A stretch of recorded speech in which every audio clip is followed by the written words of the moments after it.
ذوالحجہ اسلامی کیلنڈر کا 12واں اور آخری مہینہ ہے۔ اس کا 9واں دن مسلمانوں کے لیے خصوصی اہمیت رکھتا ہے۔ 9 ذی الحجہ کو یوم عرفہ کہا جاتا ہے، جو حج کا ایک لازمی اور اہم رکن ہے۔ اس دن حاجی عرفات کے میدان میں جمع ہوتے ہیں، دعا کرتے ہیں اور اللہ تعالیٰ سے مغفرت اور رحم طلب کرتے ہیں۔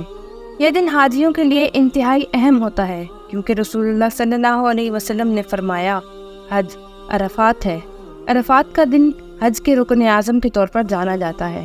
اس دن کی مناسبت سے بہت سی عبادات اور اعمال مسنون ہیں۔ اس دن کو روزہ رکھنا بھی غیر حاجیوں کے لیے مستحب ہے اور اس کا بہت بڑا ثواب ہے۔ نبی کریم صلی اللہ علیہ وسلم نے فرمایا، عرفات کے دن کا روزہ گزشتہ اور آئندہ سال کے گناہوں کا کفارہ ہے۔ عرفات کے میدان میں حاجی نماز ظہر اور عصر کو ایک ساتھ جمع کر کے ادا کرتے ہیں، جو کہ جمع بین الصلاتین کہلاتا ہے۔ پھر مغرب تک وہ عرفات کے میدان میں ٹھہرے رہتے ہیں، دعا کرتے ہیں اور اللہ تعالیٰ کی بزرگی اور وحدانیت کا اعلان کرتے ہیں۔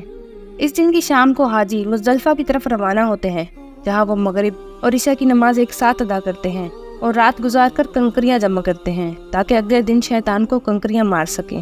کیا آپ نے کبھی سوچا ہے کہ جب حج کے پہلے دن یعنی یوم عرفات کو لاکھوں حجاج کرام مناسک حج کی ادائیگی کے لیے مینا کی جانب سفر شروع کرتے ہیں تو کیا بیت اللہ کا طواف رک جاتا ہے؟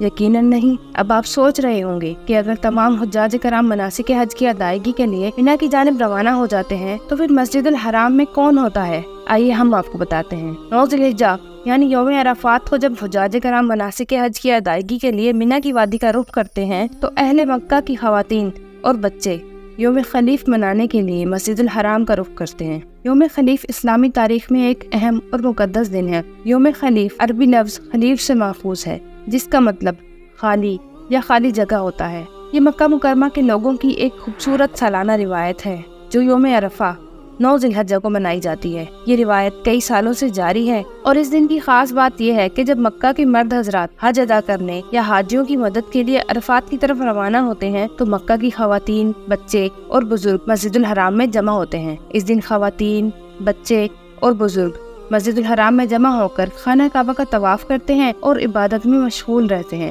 تاکہ مسجد الحرام خالی اور ویران نہ ہو، جو مکہ کے لوگوں کی اللہ سے محبت اور عقیدت کا اظہار کرتی ہے۔ یوم خلیف مکہ کے لوگوں کے اتحاد، اخوت اور دینی جذبے کی علامت ہے۔ اس دن مسجد الحرام میں عبادت کرنے والے افراد خانہ کعبہ کے گرد طواف کرتے ہیں، نماز پڑھتے ہیں اور دعا کرتے ہیں اور مختلف ذکر و اذکار میں مشغول رہتے ہیں۔ یہ منظر دیکھنے میں انتہائی روحانی اور پر اثر ہوتا ہے اور اس سے لوگوں کو اللہ کی رحمت اور برکتوں کا احساس ہوتا ہے۔ یہ دن اس بات کی بھی یاد دہانی کرواتا ہے کہ اللہ کا گھر کبھی بھی خالی نہیں رہتا، ہمیشہ اس کے بندے عبادت اور دعا میں مشغول رہتے ہیں۔ یوم خلیف مکہ مکرمہ کی ایک اہم اور خاص روایت ہے جو اس شہر کے مذہبی اور روحانی پہلوؤں کو اجاگر کرتی ہے۔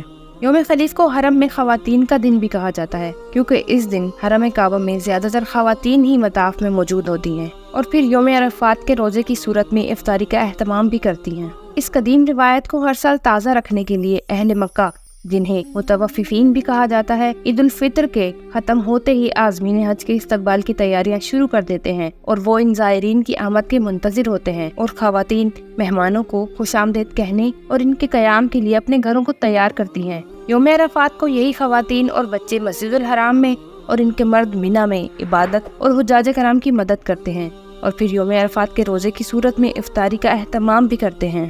بعد ازاں یہی متوففین عید کی تیاریوں میں لگ جاتے ہیں۔